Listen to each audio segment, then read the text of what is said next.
Hoje à noite vamos falar sobre um resgate, e resgate significa salvar. Você lembra há pouco tempo que houve aquele resgate lá na Tailândia?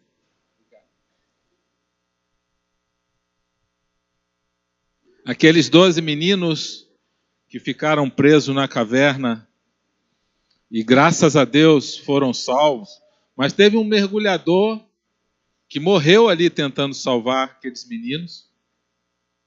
E graças a Deus eles foram salvos, foram resgatados e salvos. Alguém aqui teve alguma experiência de ter sido resgatado em algum momento? Em alguma situação? De um afogamento? De quê? Afogamento? Te salvaram? Te resgataram? Mais alguém? Ali. Afogamento também? Foi salvo? Acidente de carro? Afogamento?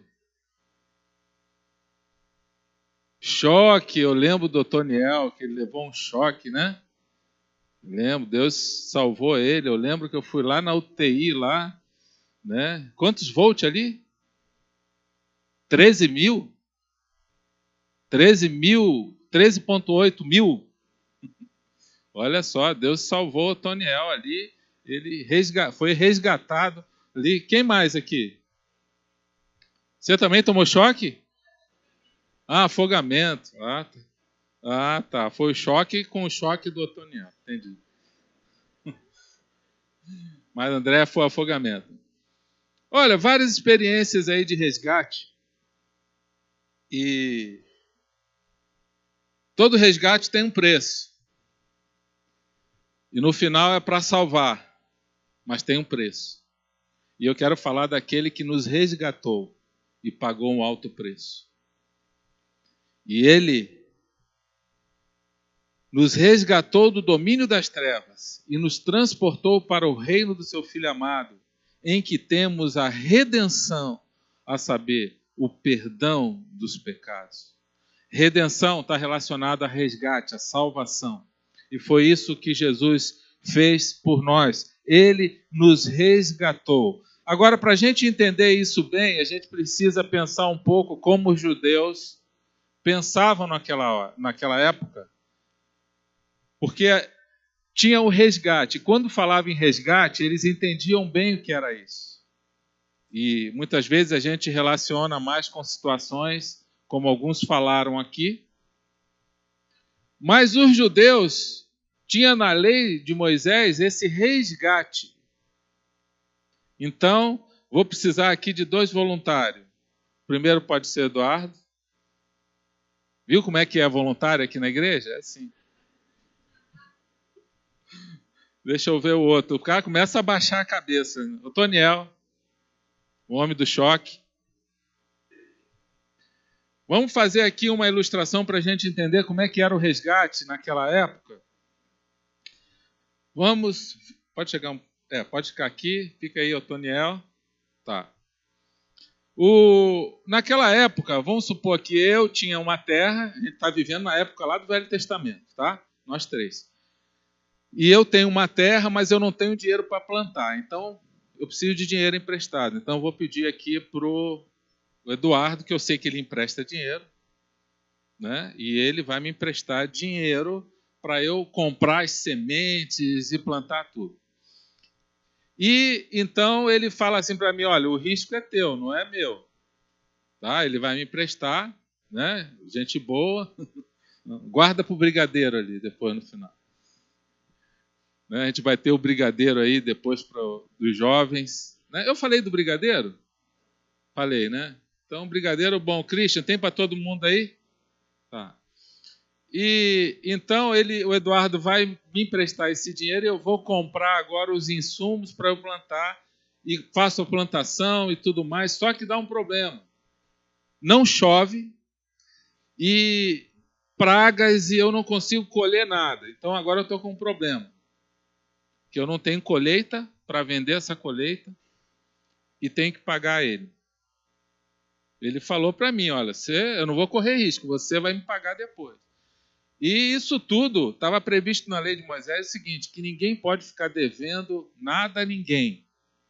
Desde lá do Velho Testamento, inclusive no Novo Testamento fala a mesma coisa, Romanos 13:8. A ninguém deveis coisa alguma, a não ser o amor.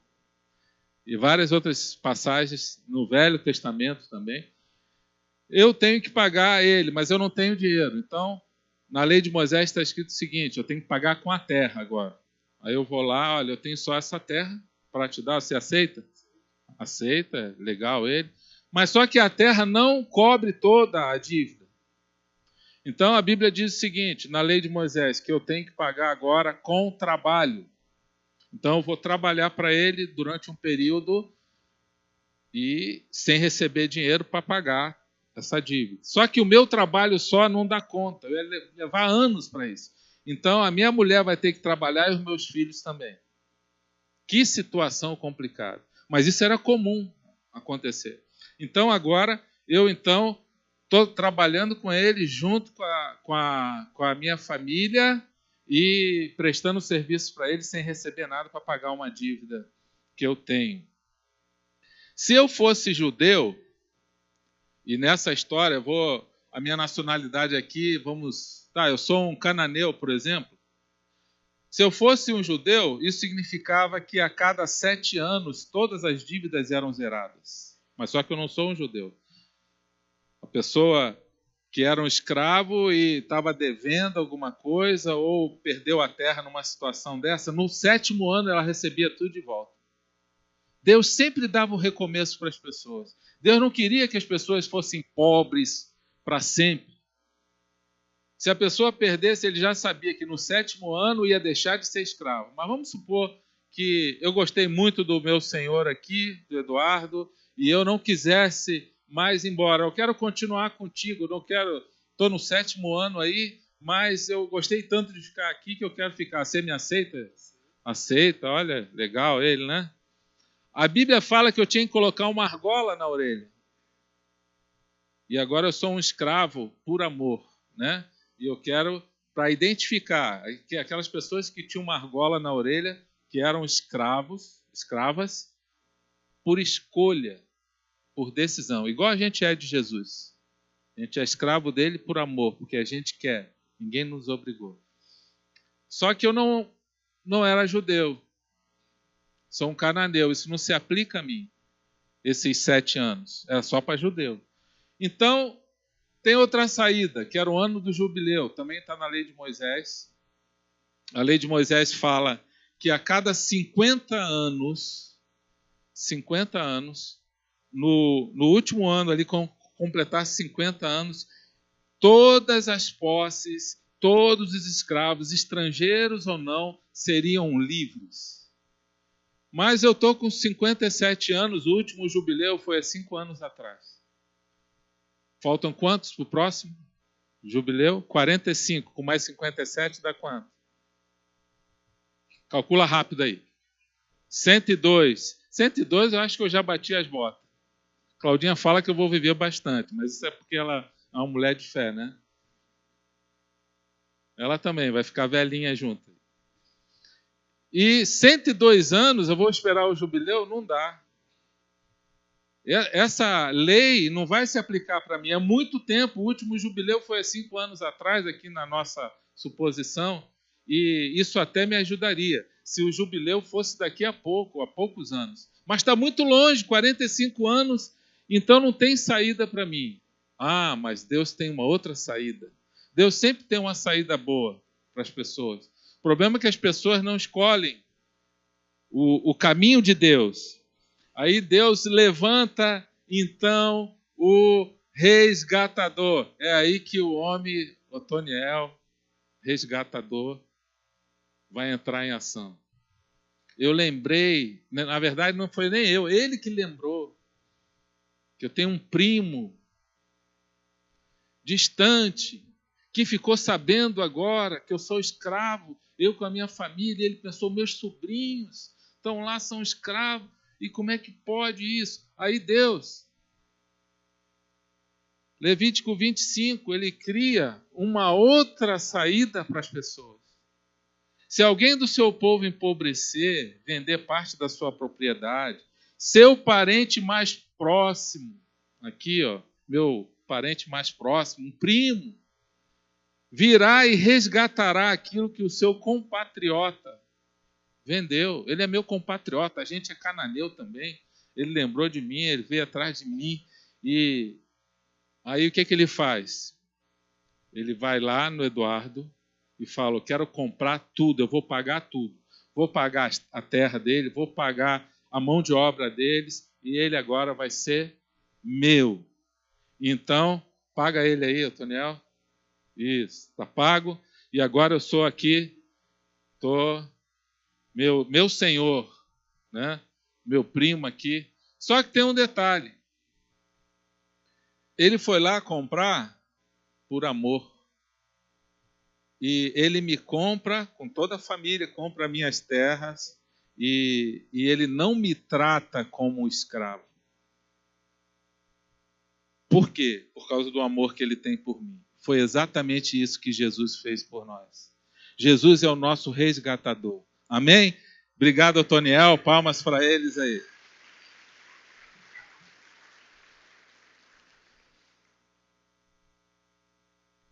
Nós éramos escravos do pecado. O que Jesus fez? Nós éramos escravos de Satanás. Ele foi lá, ó, o nosso velho homem foi crucificado com ele para que o corpo do pecado seja destruído e não mais sejamos escravos do pecado. Ele nos tira dessa escravidão.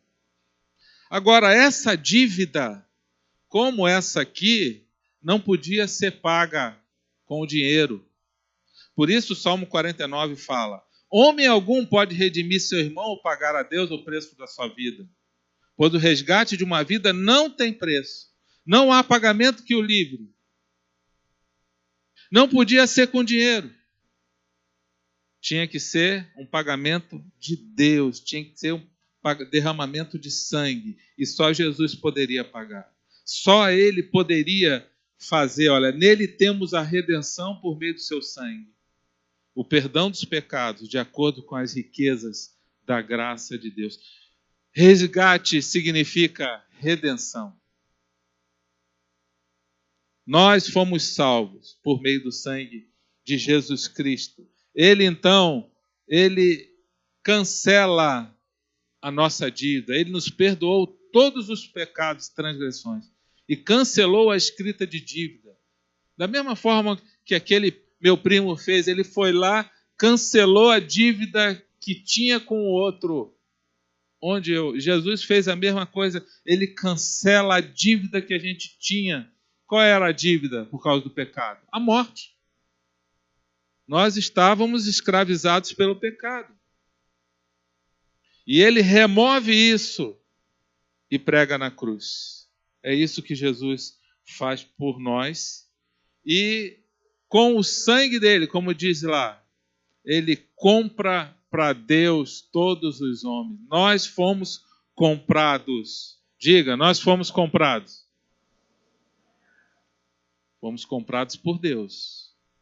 Agora, quais as implicações dessas verdades na nossa vida? Primeiro, primeira implicação, que nós somos servos dele. Nós somos escravos de Cristo. E ser escravos de Jesus é muito bom. Diz a Bíblia aí: obedeçam não apenas para agradá-los quando eles observam, mas como escravos de Cristo, fazendo de coração a vontade de Deus.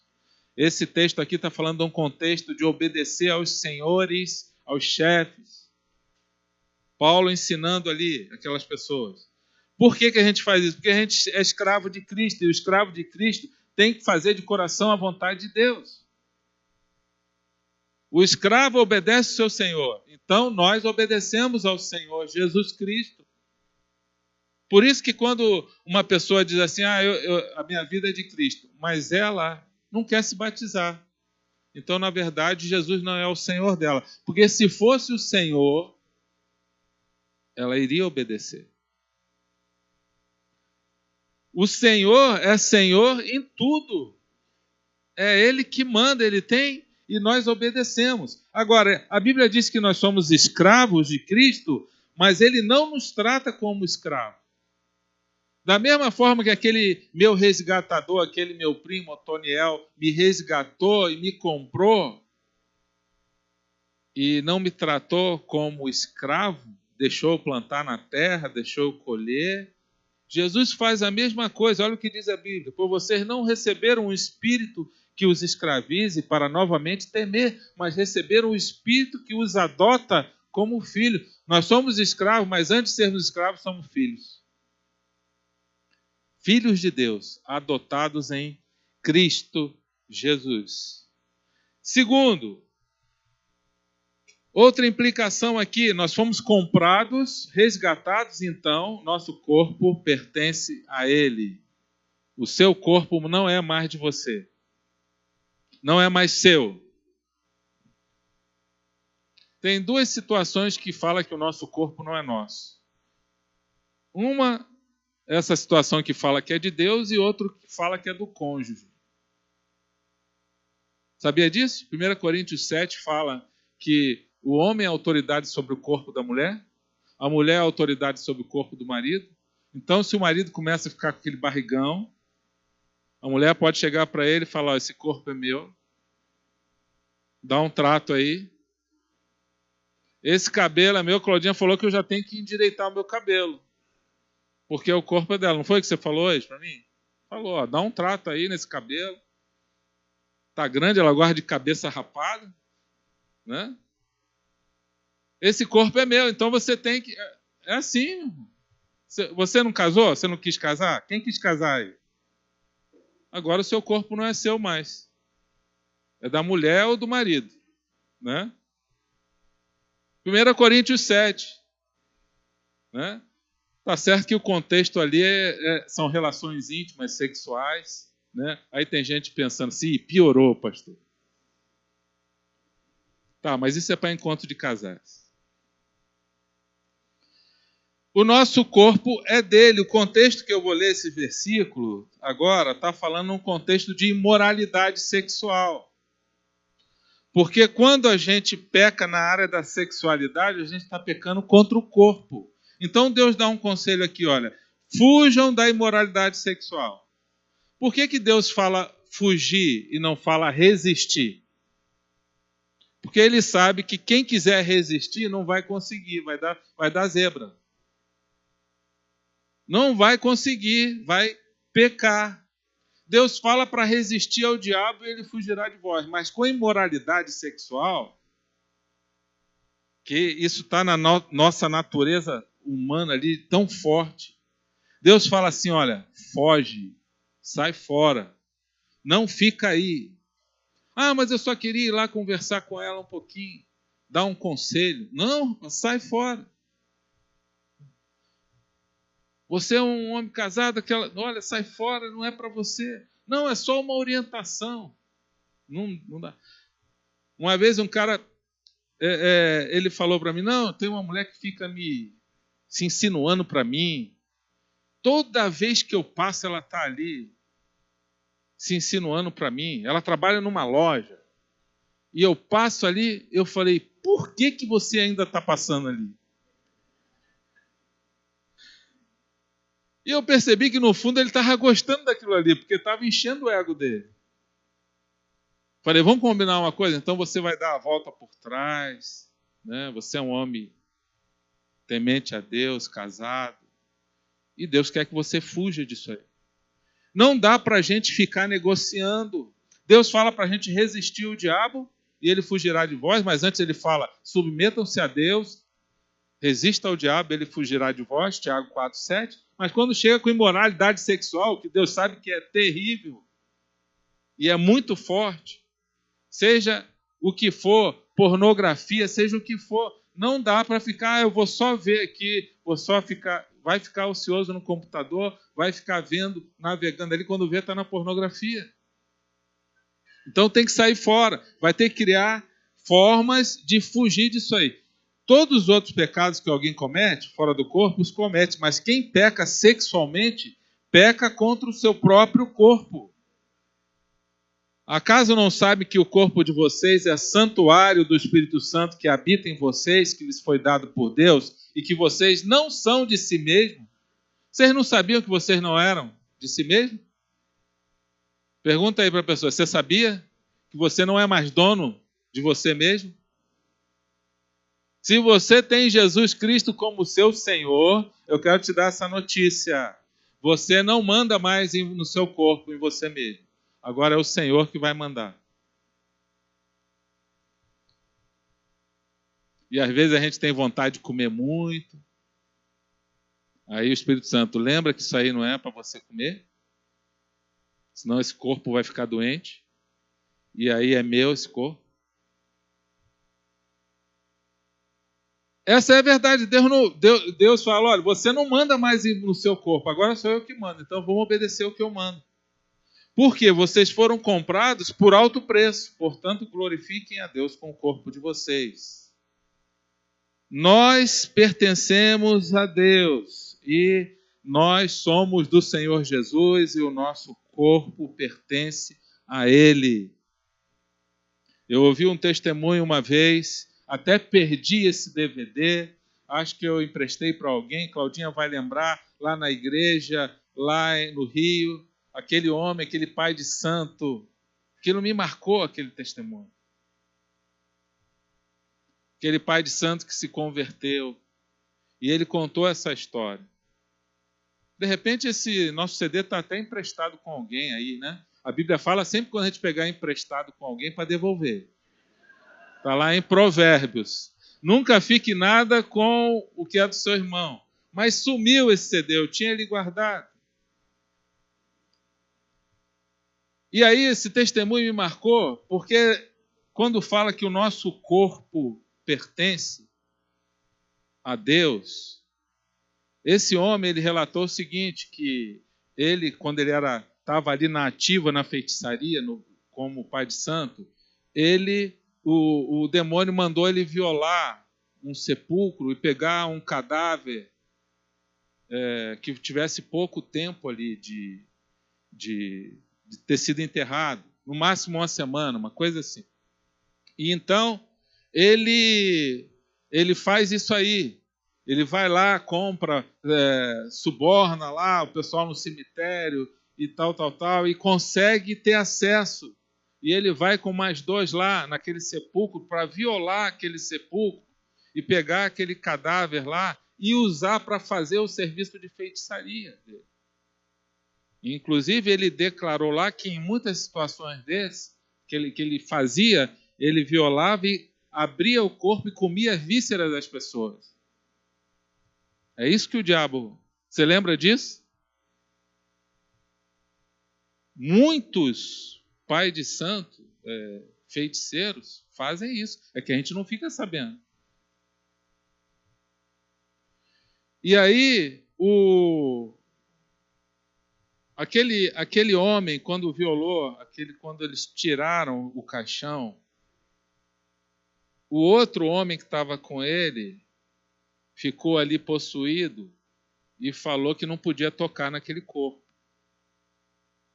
Não podia tocar naquele corpo. E ele queria saber por que não podia tocar. Mas por que não pode tocar? A gente pagou, a gente está aqui, a gente tem que fazer esse serviço. E ele falou, se tocar, vai morrer. Mas por que fala isso? Não, é o lá de cima que está falando. Você vai querer correr o risco? E então, em várias situações dessa, pessoas possuídas não conseguem falar o nome de Deus, nem falam o nome de Jesus. E aí ele preferiu não mexer naquilo ali. E guardou de volta lá, botou tudo de volta, e eles foram embora, e ele ficou intrigado com isso. Foi uma coisa que despertou nele o interesse por Deus. Ele falou, mas que corpo é esse que não pode tocar, que é do lado de cima? E ele foi saber, era uma mulher de uma igreja, lá, uma senhora que tinha morrido. E isso intrigou ele. Espera aí, então tem mais poder?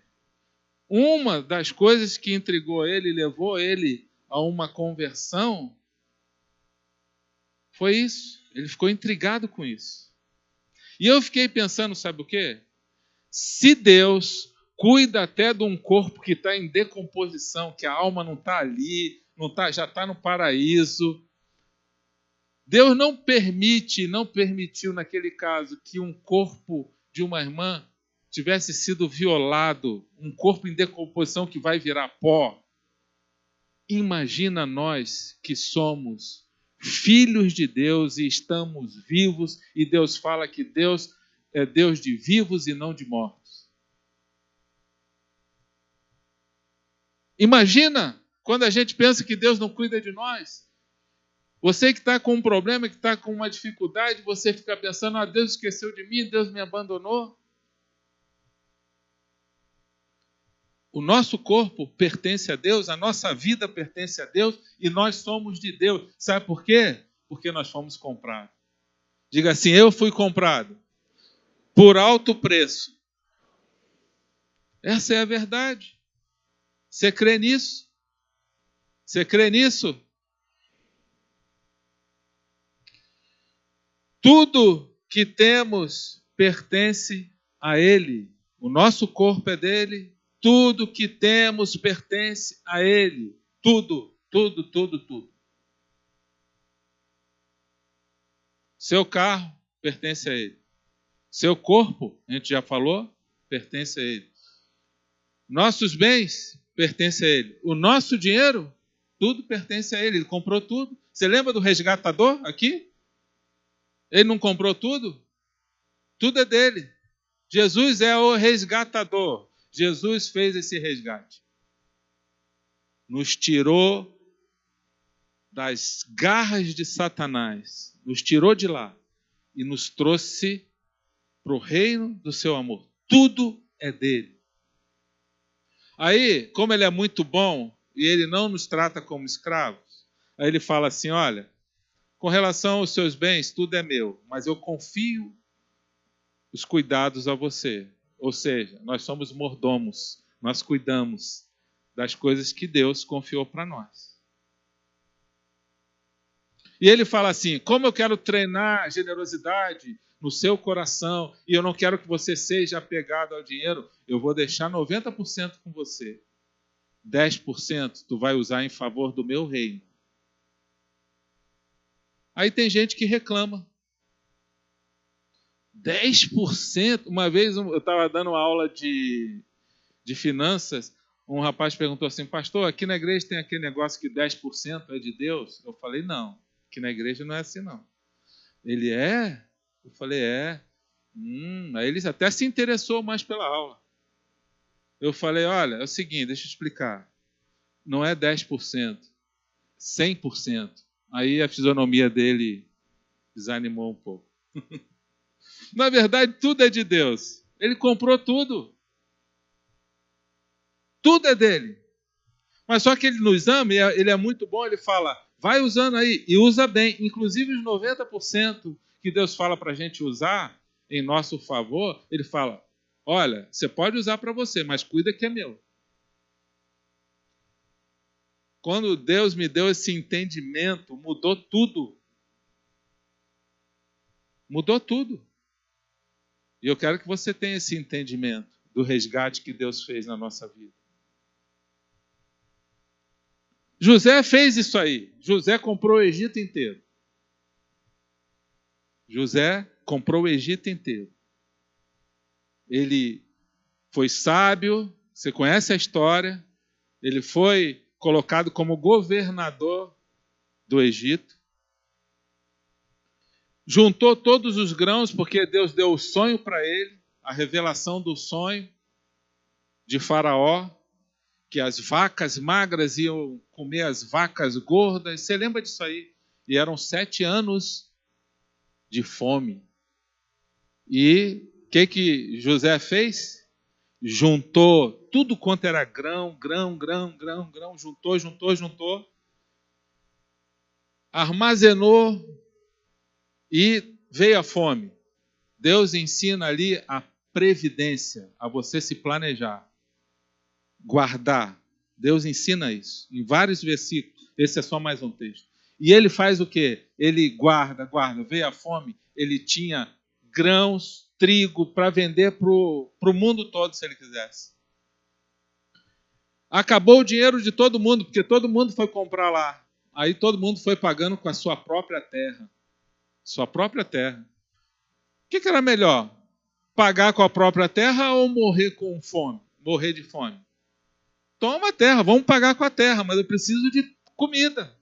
E José, a Bíblia diz que ele comprou o Egito inteiro. Mas olha só o que José fez.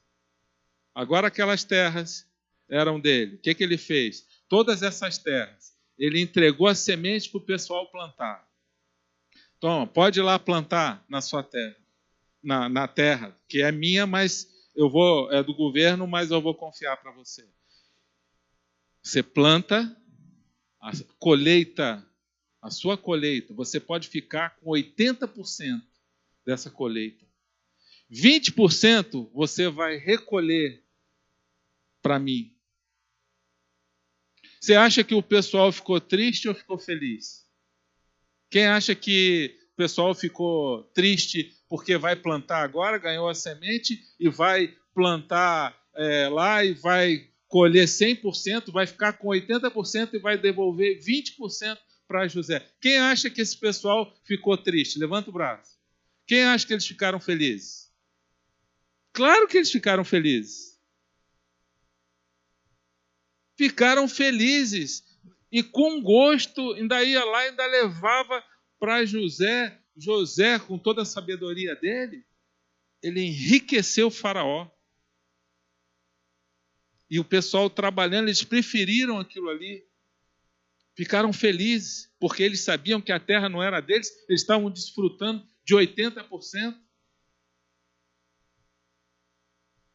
Deus fala assim, olha, você pode desfrutar de 90%, mas é tudo meu.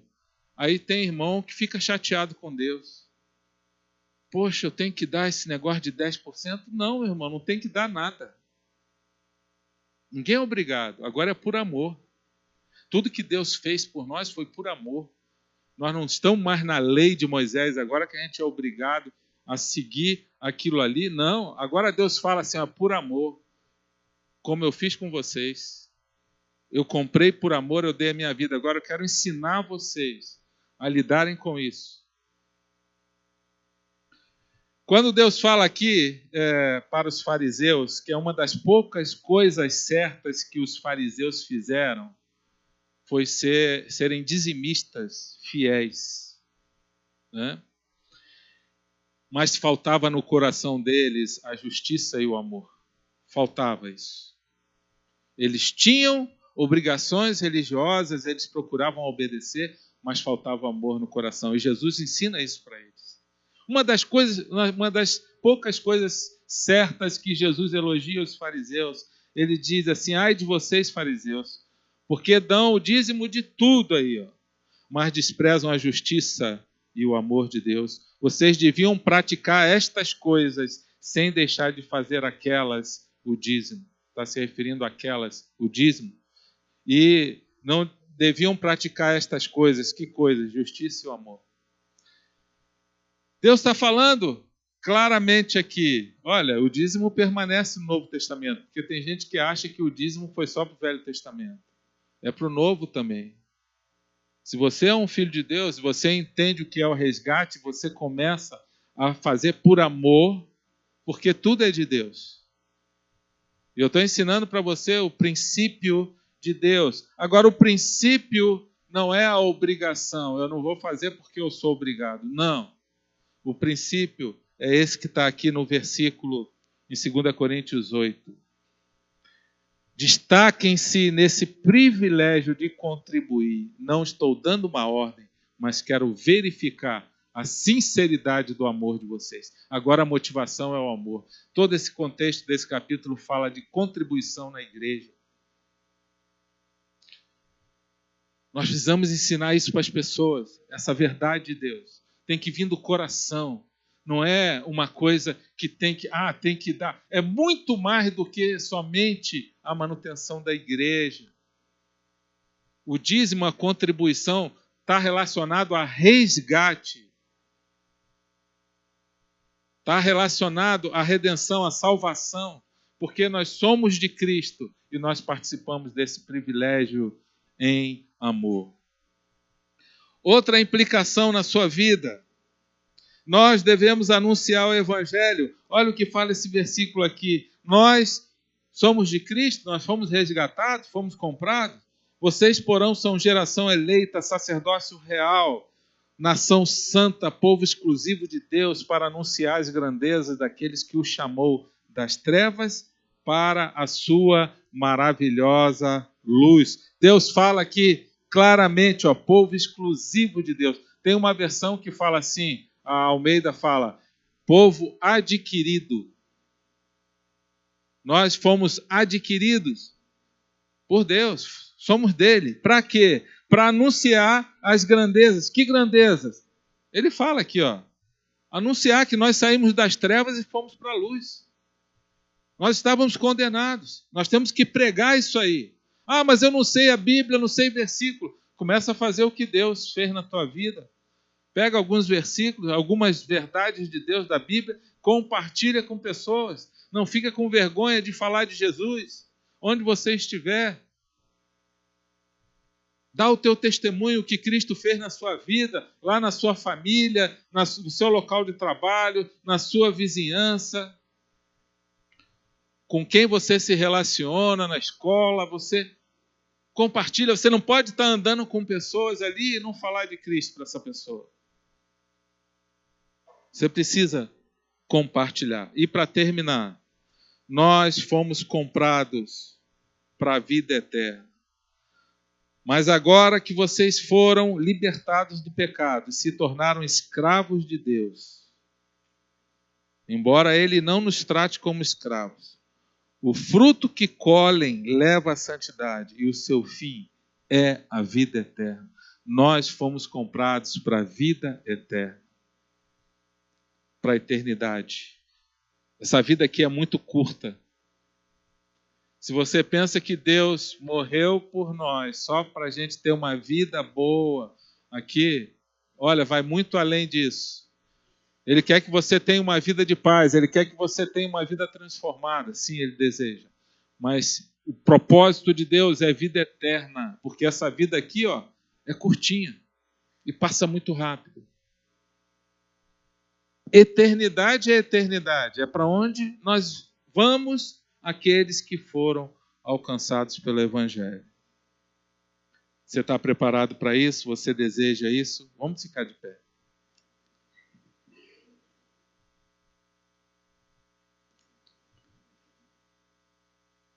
Hoje é um dia que você pode decidir. Decidir pelo Senhor. Senhor, eu quero ser resgatado. Ele já pagou o preço na cruz por você. Ele já entregou a vida dele. Foi o preço do resgate. Para nos tirar da prisão, do sequestro de Satanás.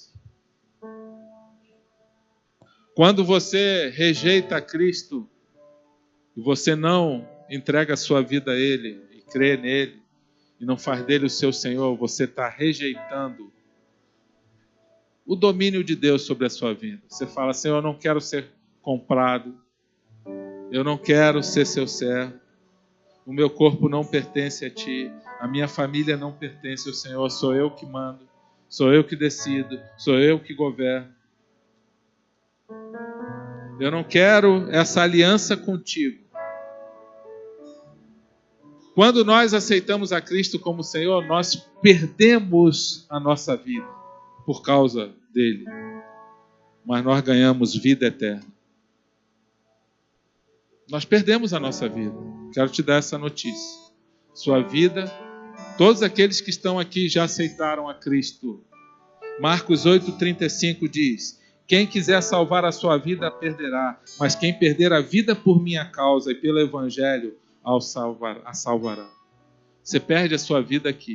Você não é mais dono do seu corpo. Você não é mais dono da sua vida. Jesus Cristo é o Senhor. Mas Ele fala, eu te dou vida eterna. Eu te dou uma nova vida. Porque eu vim para te resgatar. Enquanto você quiser Jesus como seu Senhor e Salvador, e você ainda quiser ser o dono da sua vida, ele não aceita. Ele não aceita isso. Ele só aceita se ele for dono totalmente. Ele veio para te resgatar. Fecha teus olhos agora. Nós queremos dar oportunidade para você tomar sua decisão hoje.